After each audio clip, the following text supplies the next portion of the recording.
Всем привет! На пороге каких событий вы сейчас стоите? Это карты Сибила, и они говорят правду.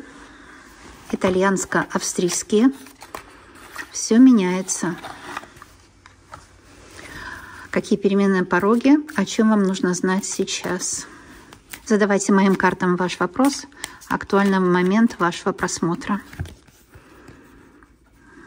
Да, все меняется прямо сейчас. Видите, новый путь, новый цикл, новая судьба. Двойка пик. Вы прошли сложный этап в жизни. И для вас, вот здесь вы, видите, может, вы вот как бы отсутствовали на вашем пути. Вы шли как бы не по своему пути. Но сейчас все меняется уже сейчас. Новый цикл, новый путь, новая судьба. Видите, все. Ценности, ставки поставлены. Ставки поставлены, господа. Все меняется уже сейчас. Новый цикл, новый путь, новая судьба. Очень мощно.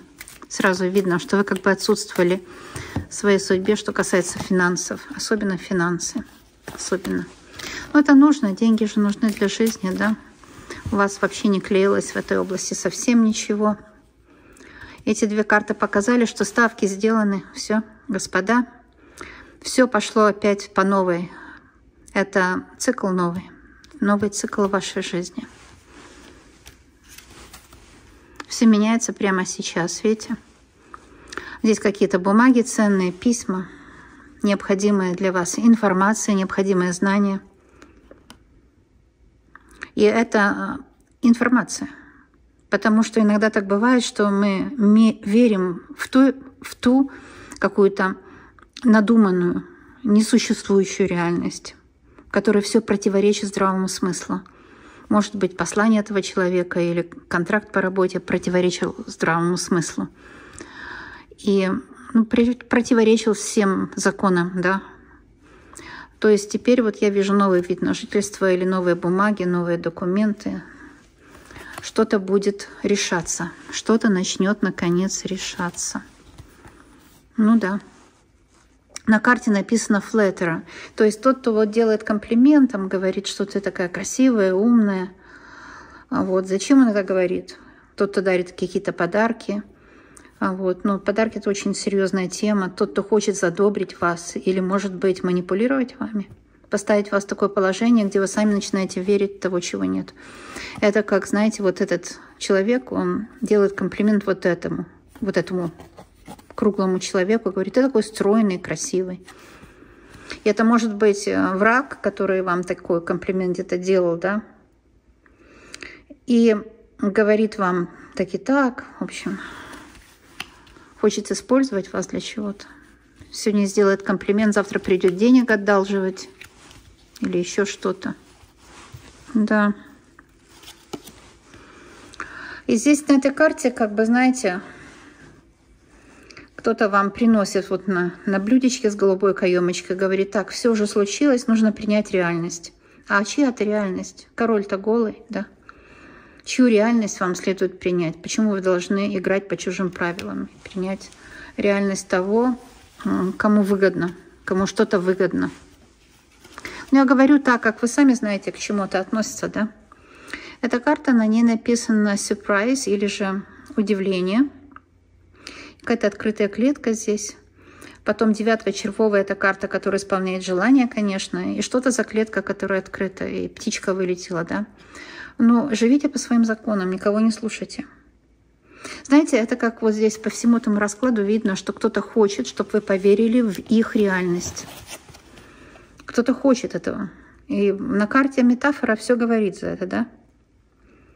То есть, ну, если не говорят, что ситуация уже случилась, нужно ее принять, вы должны себя спросить, а правда ли это? Та мысль, которая к вам пришла в результате их манипуляций, правда ли это на данный момент? Или это неправда? Или, может быть, это ваша реакция на их ложь, на их обман, на их манипуляцию, на их желание вами управлять, да? Правда ли это? Что-то касается дома. Очень красивая карта «Дом». Что-то касается вашего дома, семьи. людей, близких к вам. Или же это вообще о том, что здесь какой-то кабриолет, может, вы переедете в новый дом. И в чем заключается причина? В том, что вы должны поверить почему-то этим людям, да? Их убеждениям. Почему вы должны погрузиться в их проблему? И кто оценил ситуацию за вас? Вот кто-то за вас оценил ситуацию в вашем доме и сделал выводы, и вам их навязал. Как будто вы сами не можете думать, да, вам навязали их выводы. Зачем это вам нужно? Ситуация в доме накаляется, это видно. Здесь будет какое-то письмо, известие к вам придет. Но это информация, которую вы сами будете оценивать. Понимаете? И знаете, иногда нужно спросить себя вот эти убеждения, которые вам навязали, вот эти третьи лица, негативные люди. Какова была бы жизнь без их навязанных умозаключений, да? Кем бы вы были без этого убеждения? Как бы вы себя самоощущали? Ну, по этой карте прекрасно, потому что это какое-то приятное сообщение о деньгах, вы что-то зарабатываете, к чему-то стремитесь, и, ну, по вашим правилам стремитесь к вашей реализации. Без их умозаключения вы стремились бы к вашим собственным реализациям. На карте написано, где-то у меня по-английски, вот, визита, наверное, по-итальянски. У вас будут посетители. Это какая-то дорога ожидает вас куда-то или кого-то к вам. Ну, какая-то дорога, ближняя дорога или дальняя, но это может быть родственники, может друзья, может это дорога куда-то. И это удобная дорога, это удобная встреча, где вам предлагают вот этот стул для того, чтобы вам было удобно. Но это, конечно, метафора, да? И когда вы у себя спросите, кем бы я была или был без их убеждений, вы понимаете, что нужно смотреть на ту ситуацию со своего угла, понимаете? И с принятием только того, что вам принесет пользу, что вам выгодно, что вам удобно, что вам даст комфорт. Вот этот стул как комфорт и снимет стресс. Вот это очень важно знать. Касательно вашей ситуации, вы знаете, о чем здесь идет речь? Загадками, потому что каждый себя обозначит. Идет какая-то внутренняя борьба. Знаете, мы все имеем догадки, кто есть Бог, и теперь в наше время, когда уже много технологий нам позволяет посмотреть вовнутрь космоса и увидеть его безграничное количество триллионов звезд и так далее, у нас появляется сомнение, что Бог — это личность, что такой седой старичок на небе, вот так вот все, да. У нас появляется сомнение. Мы не знаем, кто есть Бог. Ну, Вселенная, да, вселенский разум. Но по моим подсчетам и по тому, какие откровения я имею, это намного огромнее, чем мы можем себе представлять. Но мы четко знаем внутри, наш внутренний мир. Мы знаем, кто у нас внутренний враг. Мы четко его знаем, как он выглядит. Тот враг, который смотрит на нас через наши собственные глаза, когда мы смотрим в зеркало и ищем в себе погрешности, да, или не верим в свои силы, вот такая внутренняя борьба. Но эта внутренняя борьба может быть внешняя и внутренняя, понимаете? Это может быть как внешняя, так и внутренняя борьба. Здесь у меня эти часы, это 8 минут, по-моему, да, такие классные песочные часы. Что это за внутренняя борьба у вас сейчас идет? Только вы решаете, что вам дает стресс, а что вам дает удовольствие. Только вы принимаете такие решения. И ваши внутренние враги, только вы с ними можете найти какой-то либо компромисс, либо избавиться от них. Да, лавровый венок, на карте написано победа, victory, победа, виктория, победа над собой, над своими внутренними, внешними врагами, победа, другими словами, да. И да, начинается новый цикл, новая победа, абсолютно. И это нужно знать сейчас, что прямо сейчас все меняется, прямо сейчас начинается новая жизнь. Если нет возможности освободиться, например, если это родственники, о них шла речь, то хотя бы отделить себя от них, да, представить себя независимой от них. Это может быть победа как в делах, так и в любви, в финансы, То, что касается чисто вас, суды, кто, ну, у кого какой вопрос. Я уже не раз говорю, что когда вы спите, ангелы слетаются на мой канал и очень тщательно прочитывают все комментарии и делают соответствующие выводы.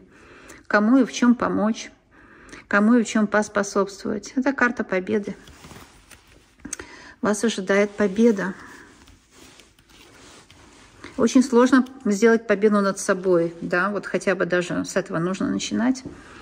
А на карте написано widow, или же, ну, человек одинокий, человек, который потерял партнера. Может, вы потеряли партнера в неравной схватке с судьбой, в неравной схватке с завистниками, в неравной схватке с кармическими узлами. Вы потеряли связь, вы разъехались по разным городам, разным странам, по разным комнатам в вашей жизни, если вы давно живете и вместе, и всякое бывает, да. Люди привыкают друг к другу. В общем, чувствуйте себя потерянной и брошенной. Иногда такое бывает, да. Но здесь, вот смотрите, написано some money, немного денег. То есть немного энергии, немного денег, немного чего-то. То, что, может быть, вы делаете, здесь идет речь, может, о финансах для кого-то. Дает вам немного денег. То, что вы делаете, где вы ходите, там, от звонка до звонка, да, дает вам немного денег.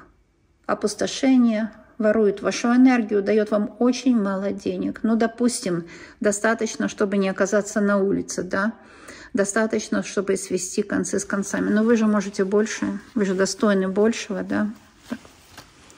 Еще будем смотреть дальше. Я говорю то, что вижу.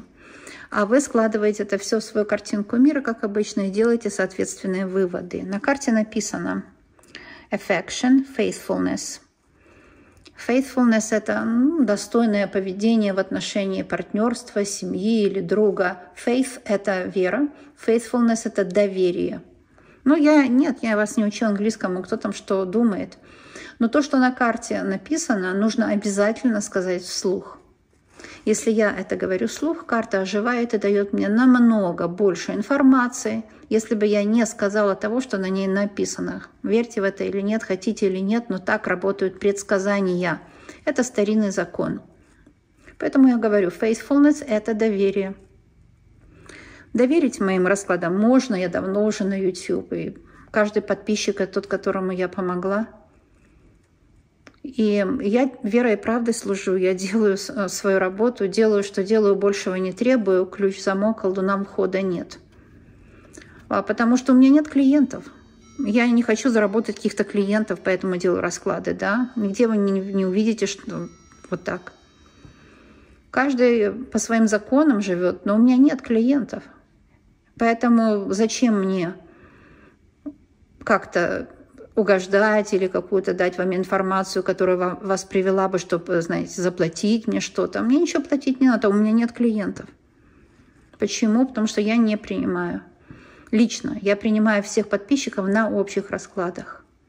Составляйте свою картинку мира. Кто этот надежный, верный друг? Ну да, я ваш консультант, мне можно доверять. Доверять можно, потому что вы даже не потратились ни на что, да? Что 100%. Я человек независимый. Зависимый тот, которому заплатили, и он должен что-то сказать. Но мне-то никто ничего не платил.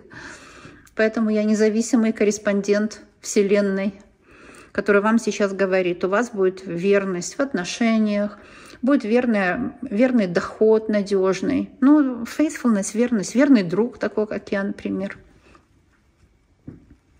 И еще слово affection. Affection – это когда людям приятно с вами. Affection – это, знаете, когда милый вы человек, с вами приятно, к вам хочется идти, с вами хочется встречаться. И знаете, это не купишь за деньги, нельзя заставить человека быть вам приятным, да? Affection – кто-то к вам так относится, кто-то, может быть, даже следит за вами в соцсетях, потому что вы кому-то очень приятны, кто-то хочет познакомиться с вами, кому-то вы приятны. Если вы поссорились, например, то человек к вам хорошо относится. Ну вот это самоосуждение. Написано lawyer или адвокат. Вот вы сами себе такой адвокат. Здесь, кстати, король пиковый. Король пиковый по игральным картам – это новый знакомый. Может быть, новый знакомый, которого вы не понимаете, осуждаете его, проверяете его. Ну, вообще правильно делаете. Если хотите с человеком войти в отношения, его нужно проверять. Или вас кто-то проверяет. Кто-то в вас не уверен, и кто-то вас проверяет. Ну, нужно им позволить это тоже сделать. Раз мы проверяем людей, пусть они и нас проверяют, да? Вот, и смотрите, как говорят, карты в руку. Эта карта называется консультант, the consultant. И консультант, здесь бубновая мазь, это деньги в 3 раза больше. Вы можете, может быть, консультантом в 3 раза больше получить информацию о том, что у вас еще есть невостребованные таланты. И, может быть, вам сказали: окей, жизнь уже случилась, какие могут быть таланты? Нет, спросите у себя. Вот я сейчас вам дам закон природы.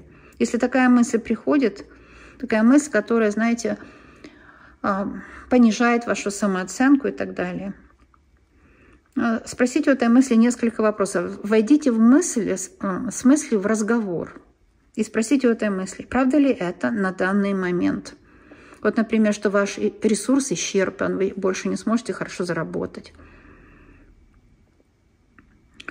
Войдите в разговор с этой мыслью и спросите, это что вы ощущаете в теле, во-первых, да? Если ваше тело там участилось дыхание или вам стало некомфортно, значит, эта мысль – это ложь. И есть причина, вот эта ложь, что мысль ложная, и является причиной, чтобы отказаться от этого убеждения. Понимаете? Потому что это оценочное убеждение, от которого следует отказаться. И следующий вопрос от консультанта – это внутренний такой, да, внутренний помощник-консультант. Может быть, это ваш ангел-хранитель, который вас конкретно спрашивает, а кем бы вы были без этого убеждения, без этого самоощущения ущербности, кем бы вы были без этого убеждения? Перестали бы верить в какие-то ущербные мысли о себе, о других, о жизни, о земле, о людях, там, о странах. И если от этой мысли нельзя освободиться, то консультант говорит: отдели себя от меня. Просто отделись. Скажи, мысль — это мысль — это не я. Отдели себя от этой мысли. И тогда будет Sweet Card. Это же самая лучшая карта в колоде. Это карта вопрошающего. Видите, это домашний очаг, в котором все хорошо. Sweet Card — это такое самоощущение, когда вас любят, у вас есть дом, у вас есть деньги, у вас есть взаимопонимание с любимыми, комфортная, уютная жизнь. Sweet Card.